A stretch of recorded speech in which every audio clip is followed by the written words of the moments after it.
Avui he somiat amb mi. El carrer feia fred i el vent cada vegada bufava més fort. Oculta pels carrers, intentava cercar algun edifici prou alt que em pogués aïllar de la fredor que l'aire arrossegava. M'he aturat i he decidit quedar-me allà, quieta, esperant a que el sol tornés a aparèixer. M'he arraulit en una cantonada. M'estremia. Tota sencera tremolava. Sense evitar-ho i estranyament, m'he dormit sobre un terra de pedres i sorra. Però la tranquil·litat no ha durat gaire. Una bomba ha caigut a uns 300 metres de mi. Els meus peus nets de sabates han començat a caminar sense mirar on ni què trepitjaven. Caminava cap a l'horitzó, sense cap punt fix. Les bombes seguien caient, cada vegada més a prop. El meu cos cada cop li costava més tirar endavant. El meu cos ha seguit caminant fins que una bomba ha esclatat a 1 metre de mi.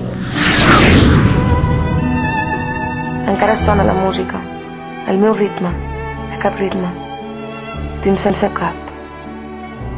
Avui he somiat amb mi, per sort m'he despertat.